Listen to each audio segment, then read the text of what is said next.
কেন ডেকেছো? তোমার সিদ্ধান্ত জানার জন্য। কিসের সিদ্ধান্ত? নিতুকে তুমি বিয়ে করতে রাজি? থাক, তোমার মুখে এই কথা আনতেও কি লজ্জা লাগে না? যা বলছো বলছো, এরপর থেকে আর একটা ওয়ার্ডও শুনতে চাই। আমার কথাটা একটু বোঝার চেষ্টা করো। বুঝে কি করবো? তোমার মতো চরিত্রহীন হবো? বড় বোনের সাথে প্রেম করে তার ছোট বোনকে বিয়ে করবো? আমার পরিবার তো আমাকে এই শিক্ষা দেয়নি। তোমার এই চেহারাটা আমি আর কখনো দেখতে চাই না।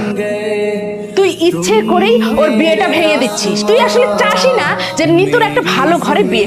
আমি যে ওর ভালো চাই এটার কিভাবে বুঝাবো আপনাকে আমি?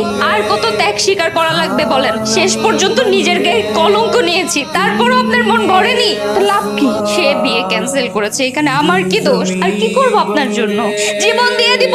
এভাবে কথা বলছিস কেন? আজকে যদি আমি আপনার মেয়ে হইতাম, আপনি আমাকে যেভাবে কলঙ্কিত করছেন নিজের মেয়ের সাথে করতে পারতেন। আমি তো রটনাটা এলাকায় যেয়ে রটাই। আমি যা করেছি নিতুর জন্য করেছি। আপনি আমার সাথে সেই শুরু থেকে কুকুরের মতো ব্যবহার করে যাচ্ছেন। মানুষ দেখতে কুত্তা পাললেও তার প্রতি মায়া জন্মায়। আমি সেই কুত্তার থেকে অধম।